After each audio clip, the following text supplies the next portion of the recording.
Okay, class, a very pleasant day to all of you. So medyo maulan ang panahon natin ngayon.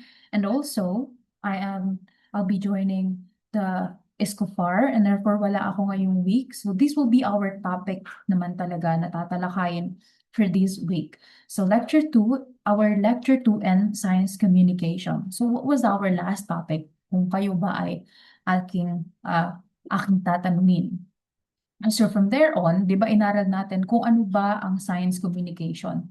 May isang model ako na na-introduce sa klase ninyo. Iyon ay ang tinatawag nating deficit model.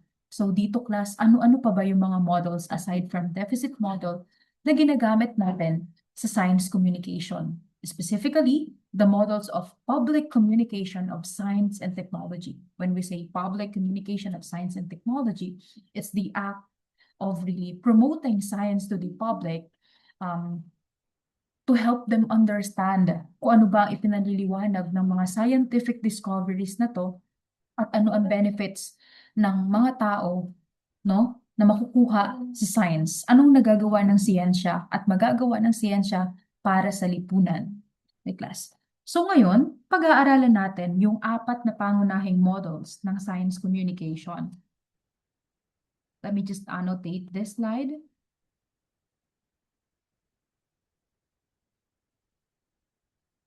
So ayan, medyo bumabagal din yung internet.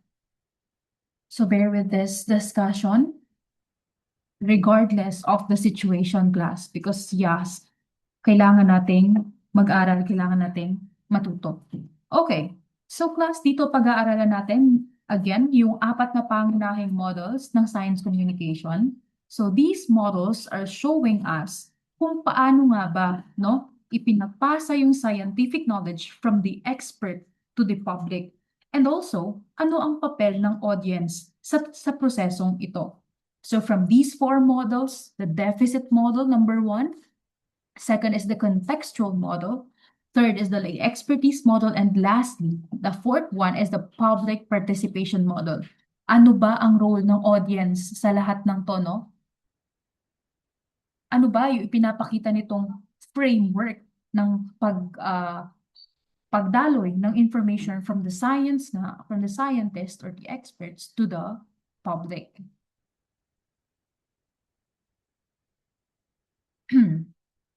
So now we have here the slides. Nandito na tayo sa slides na to. However, class, sino ba yung mga may role sa pag-communicate ng science into the public? Ito ba ay yung mga journalists lamang, no? So, mahalaga na aaralin natin yung model class because sabi ko nga kanina, nagbibigay ito ng framework kung paano natin mauunawaan yung pagdaloy ng impormasyon. And also, sa pamamagitan ng mga models na to, sige, balik natin, no?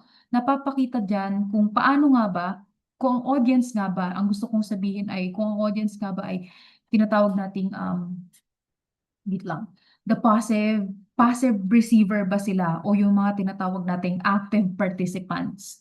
So sa DevCom approach, if I may ask you, ano ba yung mas mahalaga o yung mas dapat nating nakikita na ang audience ay dapat ba passive participant lamang, merely nakikinig lamang, o sila ay mga active participants? They are actually the ones who are participating in the attainment of that specific change, the positive change.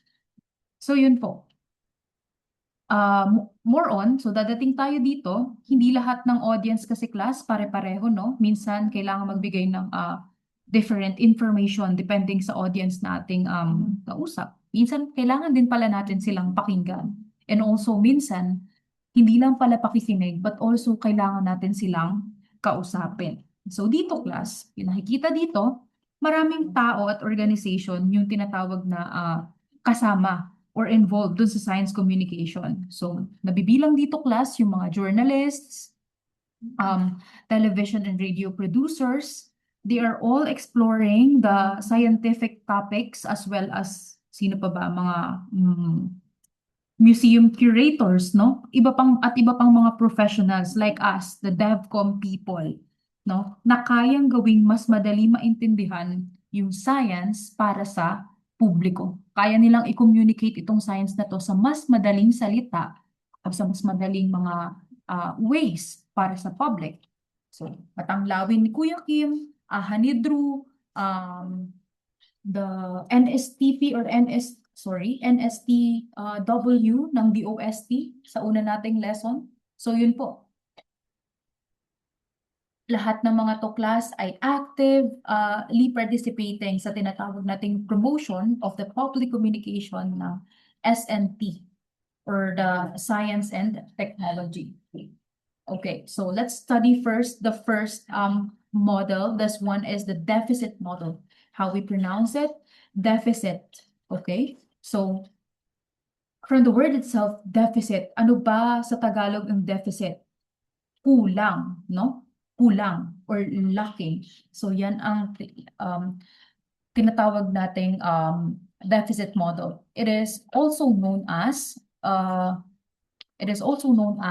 Lahat dito, no? But you take note of this, it is also known as the dissemination model class, no?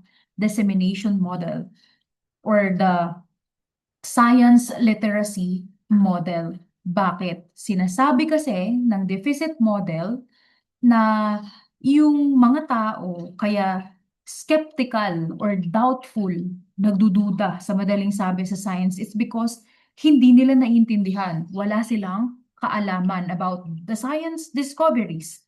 So, ang gagawin ng deficit model, no, magbibigay ngayon sina experts ng information na sa palagay nila beneficial para sa public.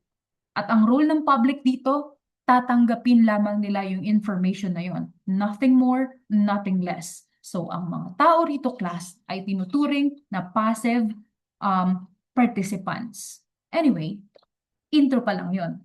Okay, so this one is the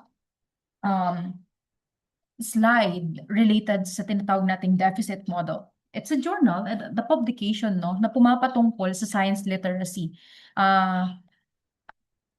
Tawag dito, the Unscientific America. So dito class, it's a publication once again, no? Pinapakita nito yung concern tungkol sa scientific literacy ng mga tao. So dito, ayon sa mga authors nito, sina Chris Mooney and then Cheryl, paano siya basahin? I don't know. Kirshenbaum. Yeah, naalala ko. So yan. Pinapakita dito yung science literacy ng mga tao noon ay sinasabi na hindi sapat, nakabisado lamang nila yung mga tinatawag nating scientific facts. So mahalaga rin na makita nila yung relevance ng science sa kanilang buhay and of course, para magkaroon sila ng interest about this. Meanwhile, class, if that's in American context, cannot see anything in this screen. So, we're in the slide number 6. Wait lang. Okay. So, yun nga yung kanina kong sinasabi. Kung tayo ay nasa American context kanina, ilipat natin yung konteksto o yung ating pinag-uusapan sa Pilipinas mismo. Dahil mga Pilipino naman tayo. Let me ask you, are we Filipinos science literates? Marunong daw ba tayo tungkol sa science o may kaalaman tayo rito? Anong sagot nyo? Yes or no? So, masasagot yan ng susunod na slides. Class, ang mga Filipino, may ginawang survey ang DOST Picard. Ganun po siya i-pronounce, no? Or the...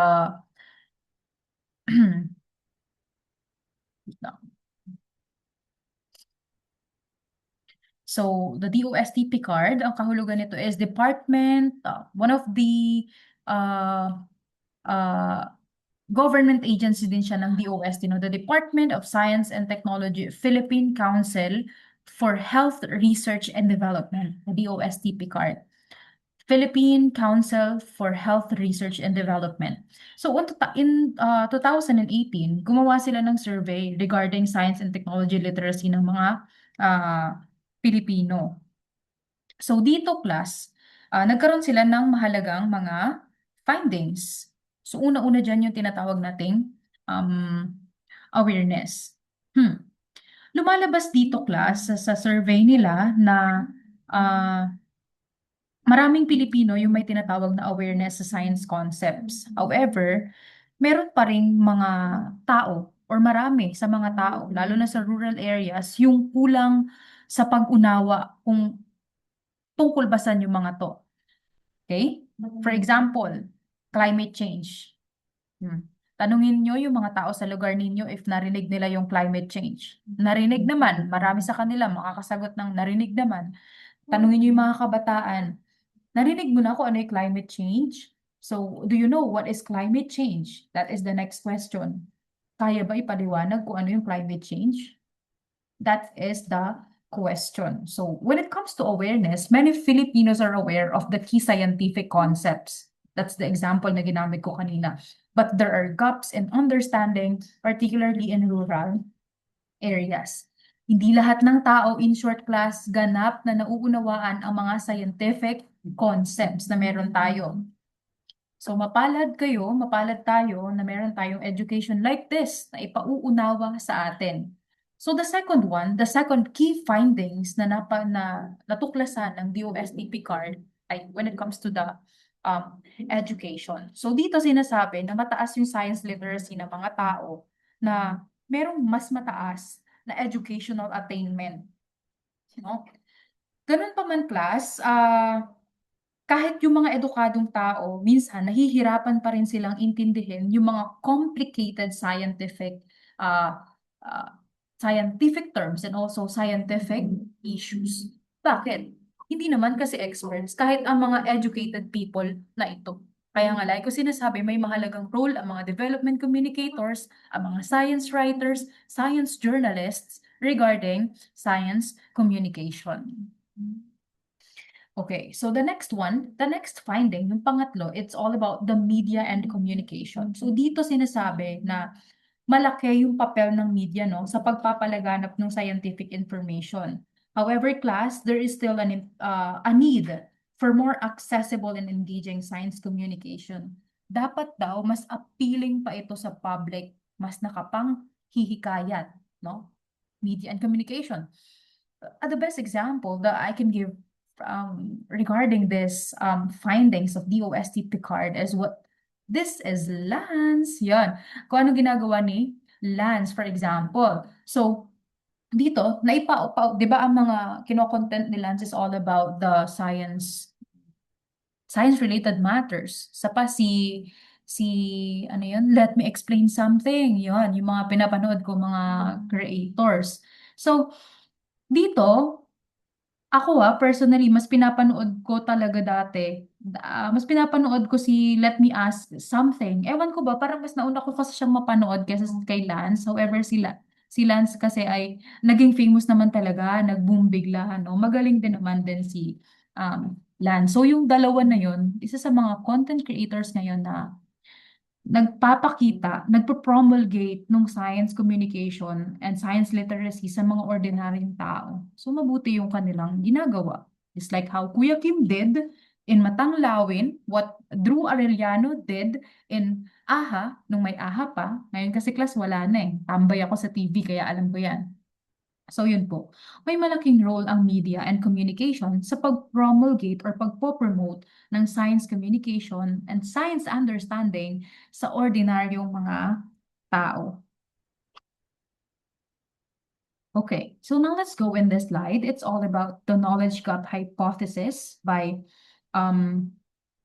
Tichenor et al. So it was a study that was conducted during 1970s.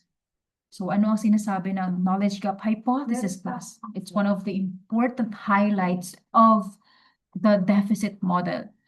Sinasabi lang nito class na habang dumadami yung information, habang dumadami yung mga information sa lipunan natin, mas mabilis itong natatanggap ng mga tao na educated and those people who have more resources to learn things. So dahil dito, lumalaki yung tinatawag nating gap or agwat nung kaalaman or knowledge sa pagitan class ng mga taong tinatawag nating information rich at mga information poor people. Tingnan natin yung model. Ganito po siya, the knowledge gap hypothesis. So for example, the knowledge acquisition. Ano ba nakukuha yung mga knowledge na yan? So dito siya makikita sa vertical line or in the parallel line in the y-axis, dito natin matatagpuan yung increasing flow of information. So dito, pinapakita ng knowledge gap hypothesis, sabi ko nga, kapag educated ang isang tao, mas mataas yung kanilang knowledge acquisition, yung pagkatuto. Bakit? Mas madami silang resources. Ngayon, paano naman yung mga taong less educated? Mas mababa yung kanilang natututunan. Kaya ngayon, ipinapakita ng knowledge gap hypothesis yung gap na yan sa pagitan ng mga information-rich people, the educated people, and the information poor people who are the less educated. So, sino ang mas nangangailangan ng science sa ating lipunan? Yung less educated lang ba? O yung better educated people? So, learn to reflect with that question. You might encounter this in one of our quizzes or exam. Next, the deficit model of science communication is the idea that the target audience has gaps in their science knowledge and that through the outreach, we can teach people and fill these gaps. Sabi sa deficit model, sa madaling sabi dyan na, ang obligasyon ng mga scientists or mga experts class ay i-fill yung gap na yon, i-fill lamang.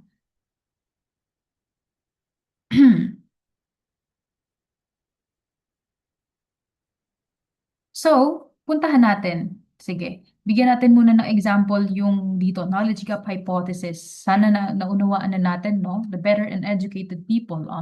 For example, this one, the AI technology, the rising of the AI technology. Pwede dito yan eh. Pwede dito sa slide na yan. AI technology. So yung mga college graduate, mabilis maintindihan kung ano ang AI technology. However, those people who are lacking of the internet access, syempre medyo mahirapan nila maintindihan kung ano ba ang tinatawag nating AI technology. And therefore, from that differences on what they know, each this group knows, no? Lumalaki yung tinatawag nating knowledge gap. So, anong role ng science? I-fill daw yung gaps na yun.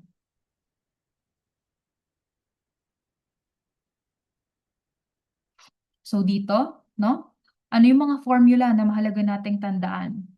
Public skepticism, once again, class, when we say skepticism, it's when the people are doubting, no? Nagdududa sila tungkol sa mga benefits ng science and technology sa ating lipunan. So public skepticism towards the modern S&T is caused primarily by the lack of adequate knowledge about science. Wala daw sapat na kaalaman yung mga tao about sa science. So dito, anong gagawin ng mga science, sa mga scientists? Mag-provide sila ngayon daw ng information about the modern S&T para ma-overcome ng mga tao yung kakulangan ng knowledge na yon. Dahil nga sila ay knowledge deficit.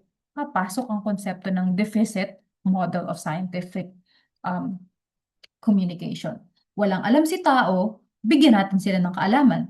Yun ang solusyon na nakita ng deficit model. Ano ginagawa nila? They create more information because they see or they saw na ito ang solution. Kasi nga walang alam daw yung mga tao. May question ako. Paano?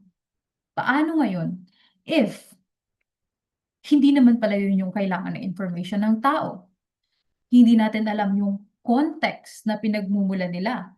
Hindi natin alam yung cultural background na meron sila kasi hindi naman sila tinanong. Kaya ngayon, ang deficit model class ay merong difficulties, no, na tinatawag. So, napansin ng mga researchers na yung model na to hindi sapat. Kasi kahit maraming information ang ibigay mo sa mga tao, no, hindi mo agad mababago yung kanilang paniniwala. Parang ako lang yan. Minsan, kapag nagtuturo, kahit sobrang dami, binibigay sa experience kahit sobrang dami kong gustong ma-share, hindi naman pala yun yung interest ng mga students ko, no? Hindi naman pala yun yung way of teaching na gusto nila. So yung dami-dami kong sinishare, ilan kaya ron yung natututunan ng mga estudyante? So imbes pala na makapagturo ng matino, ng matiwasay, hindi lahat nare-reach ng teaching strategy na meron ako. So that's one of the examples ng tinatawag nating deficit model. Ba't ganun si ma'am? Iniisip ba ni ma'am na yes, personally iniisip ko baka ang mga information na to ay kailangang matutunan ng mga estudyante ko. Baka hindi nila ito alam. Baka kailangan ko tong ipaliwanag. Wherein mali pala. Minsan, no? By reflecting. Why? Because I should also ask the student, what are the approach that you want in order for us to have better learning inside this classroom. So yun po.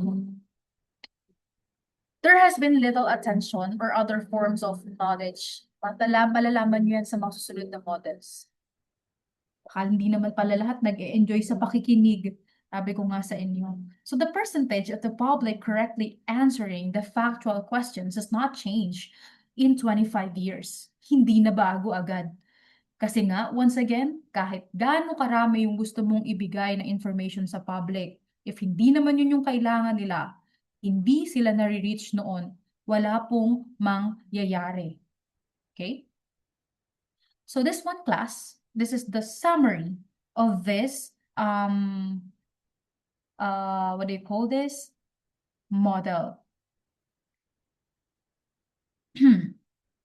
Filling the deficit. So doesn't seem to have, it doesn't have, this model class, however, doesn't seem to have reduced the perceived problem. The deficit model does not seem to have been successful approach.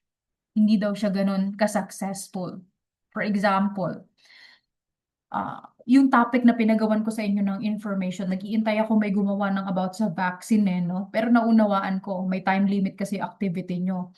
Kasi medyo mahirap maghanap ng information sa vaccine as of now. The vaccine hesitancy in the Philippines. Mataas ang rate natin yan. So, bakit may mga taong ayaw magpabakuna? Bakit? Dahil ba wala silang alam sa bakuna? Yun ang sinasabi ng deficit model, no? Hindi ganun pala. Maaaring yung mga tao, hindi lang dahil hindi nila alam kung ano yung bakuna. Maaaring yung mga tao may fear pala rito. May mga news pala na nangyari dati na kung saan ay naapektuhan yung kanilang tiwala sa bakuna. Bad experiences. And also, sino ba yung source ng information? Baka wala silang tiwala doon. For example, the vaccine during the pandemic days, we have the Pfizer na gumagawa ng bakuna, and also the Sinovac. Yung Sinovac galing sa China, and ang Pfizer galing sa bandang European countries, if I can remember it right. Saan ba mas magtitiwala ang mga tao? Sa galing China o yung galing sa European countries? And that is why, personally, kami ng pamilya ko, nampayagan ako ng tatay ko na magpabakuna, dapat may kondisyon siya. Dapat daw, Pfizer lang ang ibabakuna sa akin. Kasi papasok na ako noon ng college. Kailangan para sa face-to-face classes, fully vaccinated. Pero ang tatay ko, alam nyo ba, never nagpabakuna. Alam mo kung bakit? Napilit namin once. Ang in-inject sa kanya is Johnson and Johnson. Bakit siya yung napiling magpa-inject nun? Nag-sacrifice siya for us because sabi niya, Pfizer yung safe. Kailangan mamili. May isang hindi matatatakan o ma-NG ka ng Pfizer. Siya na raw.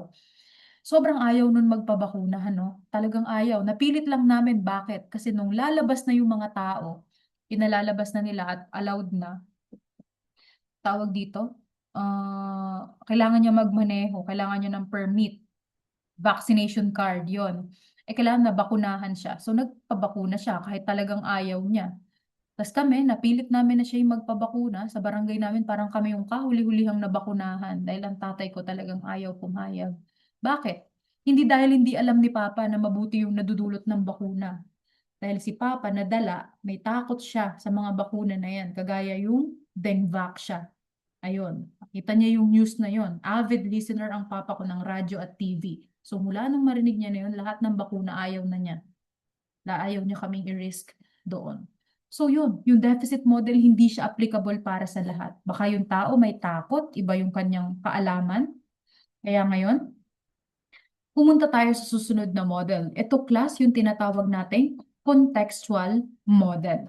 So ito, pangalawang model ng ah, science communication. So when we say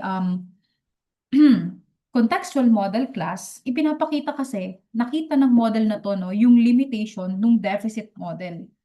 So dito, naniniwala yung model na to na yung mga tao, kaya hindi pantay-pantay or hindi lahat pare-pareho ng pagtanggap sa information, it's because we have differences when it comes to our experiences, to our culture, and the way our beliefs are shaped, no? Or were shaped. And of course, yung mga dating kaalaman natin, the old knowledge that we have, these are all factors that affect on how we perceive science or new scientific information. So dito, sabi dito class, pinapakita lang, no, yung importansya ng tinatawag nating context. Paano natin malalaman kung ano yung context? Eh di, we ask the people, no? We ask them. So ayon dito sa model na to, ah hindi lang laging dapat tinitingnan natin na, uy, tama yung information ko, sundin nyo to. Hindi lang dapat ganun. Kailangan maintindihan ng communicator mismo, ng science communicators, sino ba yung kanilang mga audience? What are their life experiences? And also, what are their values?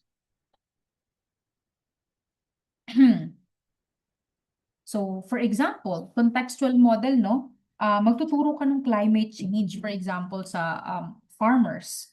So, sa farmer, pag-uusapan natin kung ano yung epekto ng climate change sa mga pananim mo. So, pwede bang ang information na ibigay mo ay masamang epekto ng climate change, chu. Eh, dito, sa model na to, yun yung deficit model lang. Dito sa model na to, mas specific na. So, climate change ang usapan. Sino yung target audience mo? Farmers. So, anong epekto ng climate change sa pagsasaka? Oh. Next audience mo, urban residents. So, pag-uusapan natin naman dito kung ano yung epekto ng climate change sa pagbaha at pag-init ng panahon. Again, same topic but different approach or presentation kasi magkaiba yung audience mo.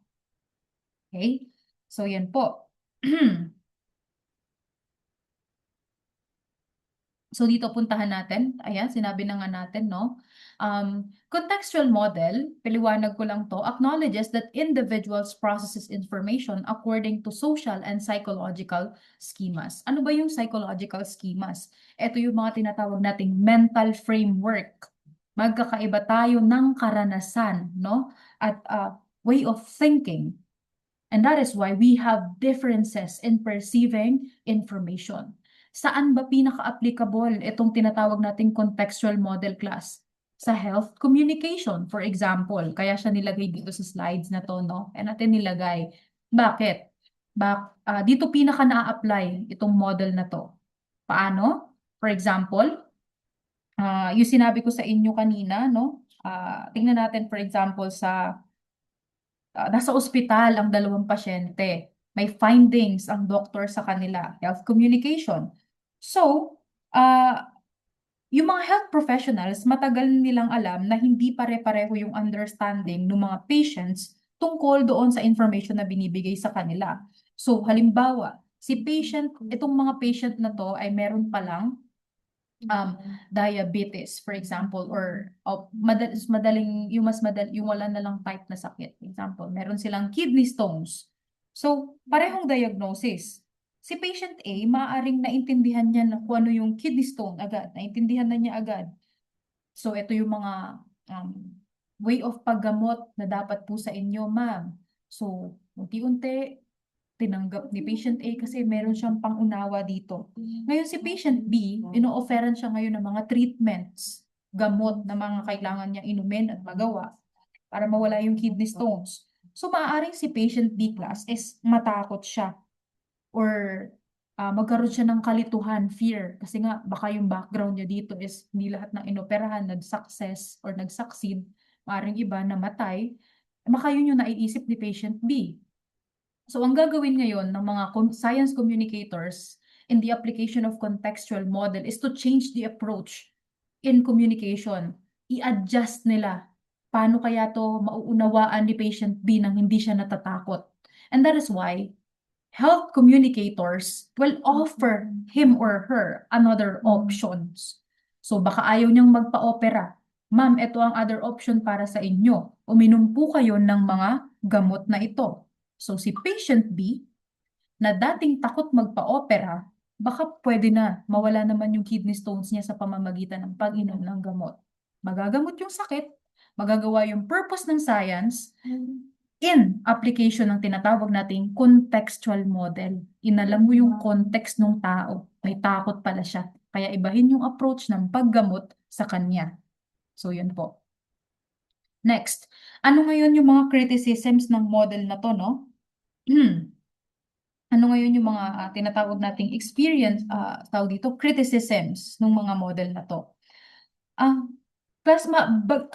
Even though ito ay, or bagamat, kahit na ito ay mas makukonsider nating advanced kumpara sa deficit model class, meron pa rin nakita, syempre, napuna ang mga eksperto. Ilan dito class ay kinukonsider pa rin ito as a one-way communication. It's because scientists pa rin ang pangunahing source ng knowledge. So, maaari, tingnan natin to, itong slides na to. Maaring ang goal daw nito ay hindi tungkol sa understanding or maipaunawa yung science sa tao. Again, class, ano bang role ng science communication? To help public understand science in a much more understandable manner in which we also evoke them or we empower them to actually participate. So, ang model na to, maaring ang goal ay hindi naman talaga understanding. Tandaan mo si patient B kanina, yung takot, no? Takot siya. Naunawaan niya ba yung kidney stones, yung sakit niya? Naunawaan niya ba yung situation niya? Might be. Pero gaano ba kalalim? Baka naman, ang nangyari lang sa kanya ay yung acquiescence na tinatawag. Class, kailangan yung malaman tong salitang to. Baka mapunan na naman ako ng mga DevCom ang lalim-lalim ng mga nilalagay ni Ma'am Jamie sa PowerPoint niya. You have to know this term, class. Ito ay jargons po na ginagamit natin sa DevCom, specifically sa science communication. No, sa ayaw nyo sa gusto, mai-encounter nyo yan. Kaya pinaliliwanag ko. Ano ba ang acquiescence, class? Ito yung tinatawag nating acceptance without criticism. Si patient B, hindi niya masyadong naiintindihan yung nangyari sa kanya at sakit niya or yung mga treatments na to. 'Di ba? Pag may laser treatment ang kidney stone, mas mabilis siya eh. Hindi naman to invasive, di na ngayon kailangan biyakin ng napakalaking biyak yung tiyan kasi meron na yung parang 3 dots lang, no? Binubutas yung tiyan ng tao. Tas may papasok dong camera, wires, susundutin ngayon. Hanggang makarating yung wires na yun sa kidney mo. Tapos from that on, susundutin niya yung bato, kakawitin niya hanggang mailabas niya. So, yung non-invasive treatments yun, baka hindi na intindihan ni patient B na ganun. So, nauwi siya sa pag-inom ng gamot. Eh, yun palang kanyang kidney stone is mas magiging mahal yung gastos niya if bagamot, mas matagal gagaling, maaaring yung stone hindi fully maalis sa pamamagitan ng mga gamot. So yun, imbes na naunawaan ni patient B yung kanyang sitwasyon, maaaring ang nangyari sa kanya ay acquiescence lang. Tinanggap niya, no? The act of accepting without criticism. Tinanggap lamang niya yung treatment dahil palagay niya, yun yung makakasolusyon dun sa fear niya. So may mga pros and cons. Again, acquiescence is the acceptance without criticism. Hindi ko nalagay dito yung another term for acquiescence, no? Wait lang. Acquiescence, alalahanin natin. Acceptance. Ayun, class, naalala ko na. Another term for acquiescence is compliance. Compliance. Ito yun na. Gagamitin ko example, yung mga students class. Because one of my rants, no, I noticed that this is very hurtful discovery if you're an educator. Well, sa edad ko, na lalo na ngayon pala nag-umpisang magturo, maraming kabataan ngayon, hindi na gusto yung matuto ng malalim na understanding. Ang gusto na lang is makapasa. So yan po yung essence ng acquiescence, no? We just accepted everything without even understanding what is happening around us. Acquiescence. Okay, that's the criticism of the second model.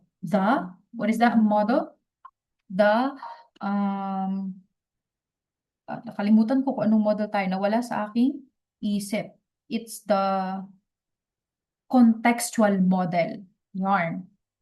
Okay. So, ano sinasabi nito? The public understanding of science according to contextual model class is equivalent to the public appreciation of the benefits provided by the society, which in factual lamang, hindi naman talaga, no? Although kinikilala ng contextual model yung halaga ng audience context, yung kanilang background, fears, paniniwala, nananatili pa rin itong one-way communication or science communication model dahil limitado yung tinatawag nating active participation from the public, which is one of the aims sana ng science communication. Okay, from that on, we can move forward to the next model that we call the lay expertise model. So this one, lagi nating nababanggit sa DevCom. In layman's term, Eka, ano yung layman's term? Sa madaling sabi o sa mga salita, terminology na maiintindihan ng ordinaryong tao. So puntahan natin, this is the third model, no? Ano yung kaibahan nito sa unang dalawang model? Yung unang dalawang model, one-way communication. The main source of communication is the scientists or the experts only. In this model class, nag-umpisa ng kilalanin na meron ding tinatawag na important knowledge yung mga ordinary people. So we have here the local knowledge. In other term, it is what we call the lay knowledge. So this one, what we call the local knowledge, may also be relevant in solving the problem as the technical knowledge. What can I say about this class? I have discovered, no, based on my professors during my college days, that when we say local knowledge, it's all about also knowing the tacit knowledge of the community. Again, it's tacit knowledge. Ano yung tacit knowledge? Yung mga taal na kaalaman ng mga tao. Sige, padaliin natin. Gamitin natin tong example na to. Local knowledge or lay knowledge. The tacit knowledge, i-hold nyo yung term na yon. So, for example, pumunta ang mga scientists sa isang coastal communities. So, alam nila na may daluyong, yung daluyong, no, mga storm surge, alam nila na ito ay nabubuo kapag merong sama ng panahon, may bagyo.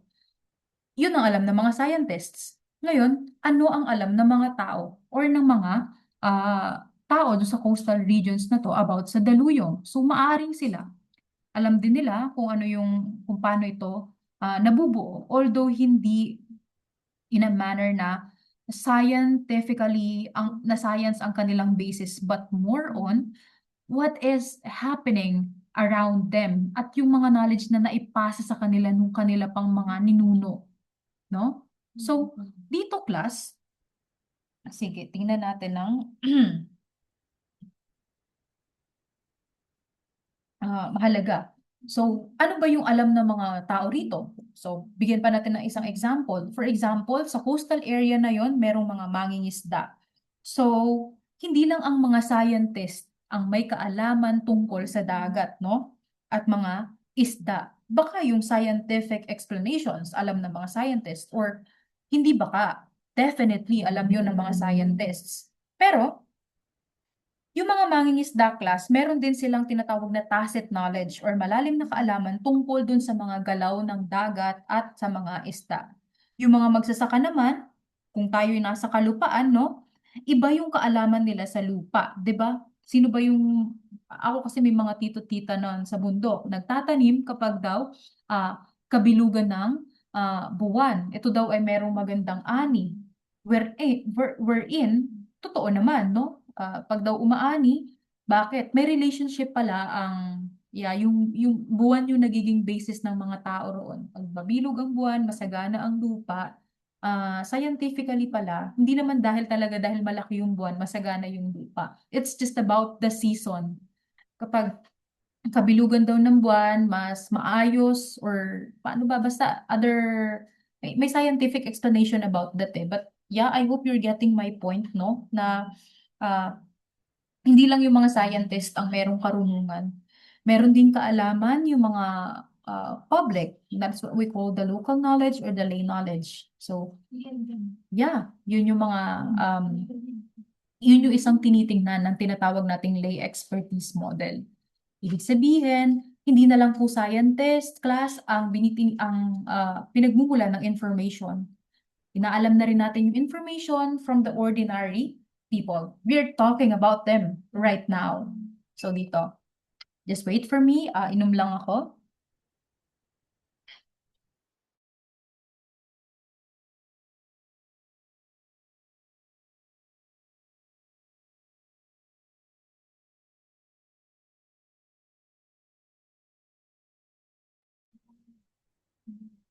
Okay, so going back in our discussion, now we have this slide. I put this here, lay knowledge in your area. Parang Blackpink in your area, parang ganon. Sana nakuha niyo yung humor ko.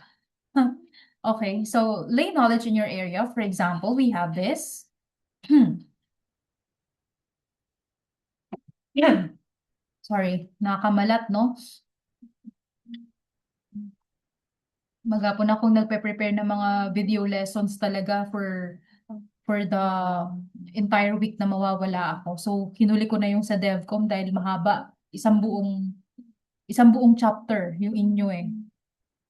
So class, eto, tacit knowledge in your area. For example, again, class, these are the knowledge, no? Knowledge and expertise that is held and also validated by what we call social system, other than the modern science. So again, once again, when we say lay knowledge or lay expertise model, it puts an emphasis on the knowledge and expertise that is held and validated by the social systems other than the modern science. So lay knowledge in your area. So don't make ligo after you run. You might get pasma, no? So sabi you're so konyo. Regardless, class, sabi lang doon sa konyo-konyo na yan, no? Ang gusto kong ipaliwanag sa inyo dito ay ang konsepto ng pasma. Kayo ba'y naniniwala rito? Kung si Ma'am Jamie ang tatanungin mo, pagkapiloso po ako, hindi ako naniniwala sa pasma. Pero sabi ng magulang ko, totoo ang pasma. No? Hindi rin ako naniniwala sa balis o mga usog-usog. Pero sabi nila, totoo ito. At isa ako sa nagiging biktima nito. Pero scientifically, may explanation kung bakit tayo pag nauusog ay biglang nilalamig, lumalamig yung tenga, nahihilo. Scientifically, sinerge ko siya, bumababa daw yung glucose natin sa katawan, yung sugar level. Kaya naman, pag ganun daw na parang ramdam mo na nausog ka, kumain kang chocolate or asukal. Pero class, hindi lahat kayang dalhin ng chocolate or asukal. Sa maniwala kayo sa akin at hindi. Sabi ko nga sa inyo, hindi ako naniniwala dyan, pero laging nangyayari sa akin. May mga pagkakataon, ang kailangan ko pala is parang prayers or yung sabi nila ay mga chants, no? Sa dorm, nangyari din sa amin yan ng mga kadorm ko. So, again, ang paniniwala class ay hindi lang laging about sa alam ng mga doktor, kundi yung taal na kaalaman din ng community na meron tayo. So, yun po. Eto, albularyo, no? Naniniwala kayo dyan? So, yun po. Also, do you believe in the concept of pagpag? Ito, yung kapag punta ka daw ng isang burol, dapat magpagpag ka somewhere before you go in your own house. Para daw yung kaluluwa nung nasa burol, hindi sumama um, sa bahay mo. So, yun. Do you believe in this? Naku, si ma'am medyo piloso po. Di kasi ako naniniwala sa ganito. Pero alam mo, ang dami kong mga nakilala naniniwala. And what is more important in me naman, at may pagkapiloso po, marunong ako rumispeto. So, hindi ako tumatawa. And actually, nagpa-participate pa ako, no? Wala namang, ang sabi nga, class ganito yan eh. Kaya ako biglang parang, kahit may matigas na paniniwala na hindi ako niniwala, totoo ganito, ganyan. Sabi ko nga, apart from respeto is that, class kapag ginawa ko, wala namang mawawala sa akin eh. What if totoo pala? No? What if totoo pala, hindi ko ginawa? So, sino mawawalan? Ako, 'di ba? So, kung gawin ko siya, totoo man o hindi, no? Ang magbe-benefit pa rin, ang pinoprotektahan naman ay ako. So, who am I to not believe? So, yun po. Sino niniwala sa mga hilot dito? Yan. And also this one, the Ulasimang Bato, Irbabuena, Acapulco. Ito class, sinasabi ng community na halamang gamot daw ito, just like the Sambong. Ngayon, anong ginawa ng mga scientist? Kwentuhan lang tayo. Nako, sabi ng una, hindi ito proven. Ang tawa-tawa hindi proven sa paggagamot ng dengue. Anong ginawa ng DOH? Dahil ang dami-daming mga tao, Pilipino ang tumatangkilik nito, inaral kung ano yung mga therapeutic or medicinal benefits ng mga halamang gamot na ito. And successfully, tama po ang mga lolo't lola natin, sila ay nakagagamot. For example, class, based on my own experience, this Ulasimang Bato, tinatawag rin yan pansit-pansitan, no? Nakagagamot daw yan ng gout. May isang articles na nabasa. So, sa research namin ng grade 11, research ko yan, through the use of Swiss mice, yung mga puting daga, mapapababa mo ba yung uric acid under a controlled group and non-controlled group? Hulaan nyo guys kung ano yung naging findings. It's a yes. So, yung Ulasimang Bato, na-verify din siya ng mga ng DOH kamakailan lamang. Noong that was way back 2018, no? Na ito ay nagfo-fall talaga sa mga kategory ng halamang gamot sa atin, sa ating bansa. The Herba Buena, Acapulco, Sambong, yung mga yan. Dati pa ginagamit ni lolo't lola. Pero, hindi lahat ginamit ni nanay o ni ate o ni kuya. Ginamit lang nung nakita na sa DOH, ganyan. So, ibig sabihin, sina lolo't lola, hindi laging nag-iimbento, no? Walang masama na maniwala o magbigay ng respect. Again, our topic is the importance of lay knowledge. Hindi lang kung yung alam ng scientist ang mahalaga, kundi ay meron din pong taal na kaalaman or tacit knowledge ang mga ordinary people, the lay people that we are calling in this lesson. And also, through this class, napapromote yung tinatawag nating more inclusive and collaborative approach in scientific discourse. Puntahan natin ngayon, ano ang mga kritisismo ng model na to? Yung mga puna. So, criticisms class, sinasabi dito, it devalues scientific approach. Hindi laging scientific. Parang, yun nga, sabi ko nga sa inyo, mas napapakinggan yung mga hearsay, sabi-sabi. And also, it is termed as anti-science daw. Medyo against siya sa science. Medyo hindi naman, sinasalungat ni ma'am, no? And of course, driven by the political, pero yun yung sabi ng lesson natin, however. So sige, it is also driven by the political commitment to the empowerment of local communities, which is essentially right. Science by dapat lang pinakagawing batas. So hindi naman din.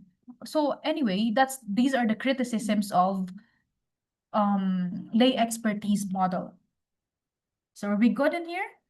Pumunta tayo sa panghuling model class. This is the fourth model, the public participation model. Anong sinasabi ng model na to? Doon sa lay expertise, kinakausap na natin yung mga tao, tinatanong na natin kung ano yung alam nila, iniimbestigahan na natin. Dito sa public participation model, ultimately, let's have this note, public participation. Anong gusto ng science communicators? Anong gusto ng DevCom? It is all about the participatory approach in development. What are those approach? We have the top-down approach. Yun yung ginagamit po ng deficit model, ng contextual model. And also we have the bottom-up approach. Yun yung ginagamit naman ng lay expertise model and the public participation model. Lay expertise model pala. The bottom-up approach. And then yung participatory approach, ito yung ginagamit naman ng public participation model sa scientific communication. This is very DevCom. This is very us. So I hope it's getting into you. Okay.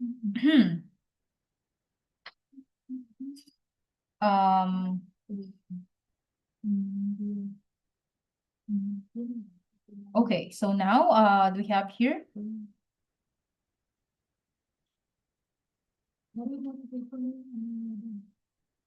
Okay, nawala ako sa slides. Nawala ang aking slides. Nakikita ba sa screen share? Where is it? Kulay asul lang siya sa akin. Screen sharing.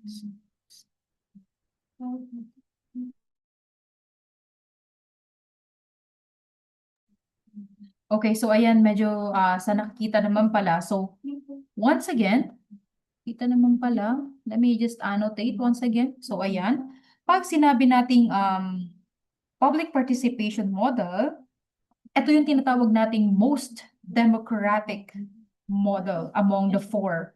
So, yan po. It also, it involves, it involves scientists class. So, ito, first bullet, no? Pinatutungkulan lamang yan class ay yung involvement ng scientists, public policy makers, and then the publics when it comes to the topic about the science and technology, and of course, scientific promotion of scientific developments. So, hindi lamang po dito, it aims to move beyond merely informing or educating the public about scientific issues, and instead, it also involves them as an active participants in shaping, evaluating, and implementing scientific and technological policies and practices. Sa madaling sabi, class, hindi lamang po passive receiver ng information ang public. Kung hindi sila mismo ay tinatawag nating active participants mula po doon sa paghubog, no, paggawa into the actual creation ng knowledge na yon, pagsusuri, and of course, lalong-lalo na class sa tinatawag natin pag-i-implement, no, ng mga policies and programs that are all related in scientific and technology practices. So, science communication may take form of participatory engagement to ensure the audiences are central in shaping the future of the research efforts. Once again, we involve the ordinary people in the scientific science communication model approach. Once again, it's the most democratic among the four. It is all about democratizing science. Ano ibig sabihin nun? Taking control of science from elite scientists and politicians, and of course, giving it to public groups through some form of empowerment and political engagement. Class, sinasabi lang nito, no? Yung tinatawag nating pagbibigay ng mas malaking papel sa publiko nung mga desisyon na may kinalaman sa science. So, ibig sabihin, democratizing science. Pag ba sinabi nating democracy na lang, sige, sa madaling sabi, paano tayo bumuboto? Sino bumuboto ng mga leaders natin, class? Di ba yung mga ordinaryong tao? So, ganun din dito sa model na to. We democratize science, we involve the people to participate in the decision making. So, yan po. Sa United Kingdom, class, ito ay tinatawag nating, kilala rin to sa kilala rin siya sa tawag na dialogue model. Bubulol na ako. Sa United Kingdom, tinatawag din tong dialogue model. Ibig sabihin, class, itawag siyang dialogue model dahil merong dalawang direction, no? Kung saan yung communication ay dumadaloy sa pagitan ng science and of course, the public. Simplified version nito, class. So, for example, this one, democratizing science, for example, and then dialogue model. Gagawa ng dam si government. What is a dam? Dam, D-A-M, a water reservoir. So, yung pinupondohan ng tubig para sa tag-init, dam, gagawa si government nun. Ang desisyon ba ay magmumula lamang kay government? Kung deficit model ang ating titingnan, yes. Pero kung ang titingnan natin ay ang tinatawag nating public participation model, it's a no-no. I-involve mo si public, ang mga tao na maapektuhan nito, the community people, and you will also involve other environmental groups. Yun. Mag-involve ka ng scientists, mag-involve ka ng policymakers or the LGUs, the government, mag-involve ka ng community people, mag-involve ka ng mga environmental groups in order for you to create that dam, the water reservoir. Okay. So we have here the three important aspects of this public participation model. The first one is engagement and dialogue. The next one is inclusive decision making, co-production, and knowledge. Ipaliwanag natin isa-isa. Eto, the dialogue model, also known as a dialogue model in the United Kingdom. For this model class, let's have the short comparison. Sabi ko nga, deficit model, gagawa ng dam. Again, water reservoir. Deficit model, magmumula yung desisyon sa eksperto lamang or government from the people. So si dam, magagawa na siya without considering anyone or anything. Sa dialogue model po, mas mahaba or mas marami yung tinatawag nating consensus, yung engagement and dialogue, because people are involved in the decision making. So they are communicating, the experts are communicating with the government, with the people, with the society, with the trade and industry. Nakikipag-communicate sila. Ganon din naman ang mga tao sa komunidad. Nakikipag-usap sila sa gobyerno, sa mga eksperto, sa mga trade and industry, etc. So class, yung knowledge transfer na tinatawag natin ay hindi lamang nagmumula top down. Ibig sabihin, hindi lamang ito nagmumula mula sa government or experts papunta sa mga ordinaryong tao, kundi ito ay tinatawag nating participatory kind of approach. Bago magawa si dam, tatanungin muna ang mga tao. Magi-involve ng perspectives ng mga environmental groups, the other trade and industry.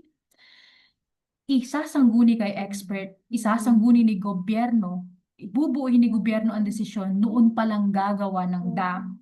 Maliwanag. So that is the difference between the public participation model and then the deficit model. Okay, so that's it. Ipakita natin ang three important aspects. Kasama ang mga tao bago pagawin ang isang desisyon, kasama sila sa pagdedesisyon, kasama sila sa co-production of that knowledge, sa pag-produce ng mga ideas na yon. Katok sila, ka-involve sila. Okay, so this one, the producing good science stories that matter. The first one is science literacy. So dito, ito yung mga mabubuting dulot or mabubuting perspective na ipinapakita ng model na to. Sa science literacy class, syempre, i-translate natin ang mga scientific knowledge sa paraang maintindihan ng mga tao. So dito,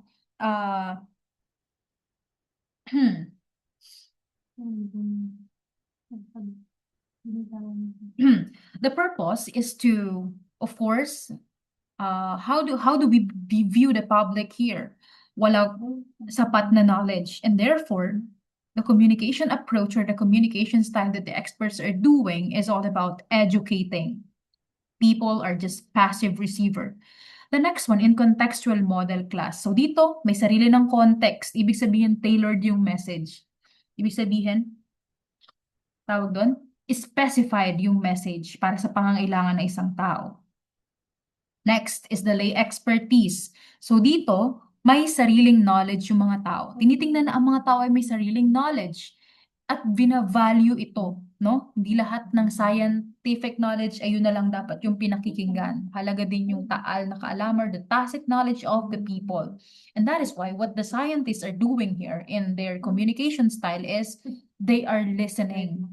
They are listening to the public. Next off, we have here the last one, public participation model. So it is the act of democratizing science to the public. So what the scientists are doing here are, when it comes to communication style, is collaborating. They are collaborating with the ordinary people because they consider these people as kapantay nila. Okay? So that's it. Malapit na tayong matapos. Deficit model. So ito, nabigyan na natin ng highlights. We're done with this.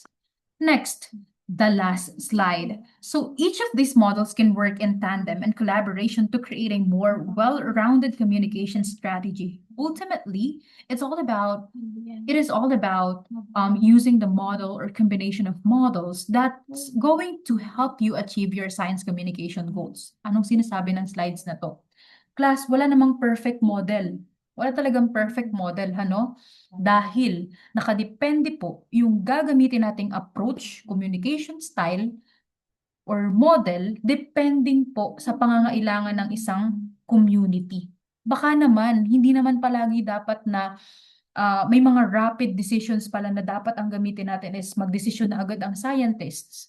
For example, yung social distancing at mandatory na pag-face mask. Maraming mga tao ayaw nun eh. Ayaw nun eh. Hindi kilala yung benefits ng pag-face mask, for example, nung pandemic. Anong ginawa ng scientists? Sinabi nila, sumangguni sila sa government na dapat ito ay gawing mandatory dahil napatunayan na ang COVID is transmittable through airborne disease po siya. Tipong isang pitik ng laway, isang talsik ng laway, maaaring makahawa ng 10 hanggang 18 tao. That's the data na ipinaliwanag nila noon, ano? So yung mga tao, kahit di nila naiintindihan na nangyayari talaga yung ganon, yung bahing na ganon, dahil nga sinabi ng government na dapat mandatory to, huhulihin lahat ng walang face mask, anong ginawa ng mga tao? Sumunod sila. So yun, hindi minsan palaging dapat kailangan na, hindi sila uma-agree dito, i-consider natin to. No, there are situations na applicable yung ganitong approach. Yung approach na tinatawag nating deficit model. The, tawag dito, yung next model sa kanya,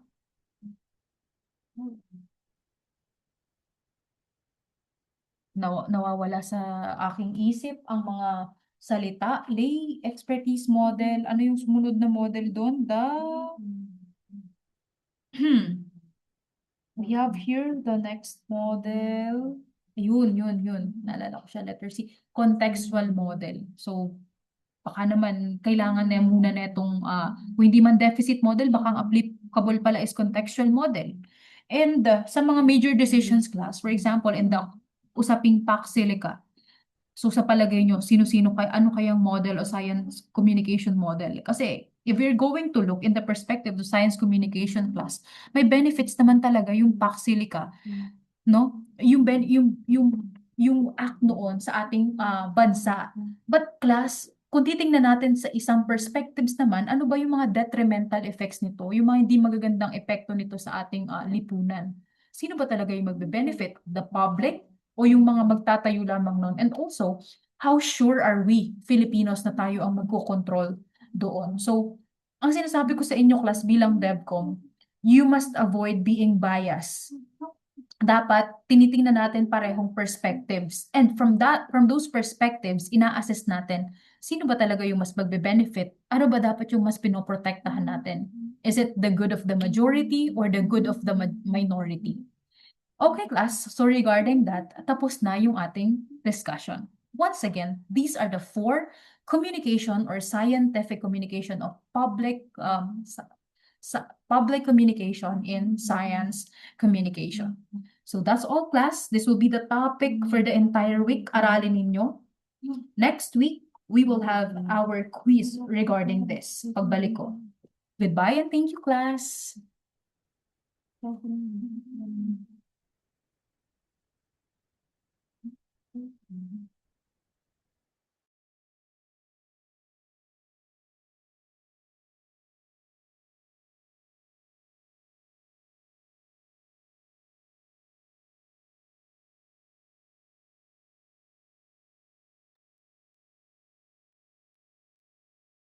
Naka-record sa taas.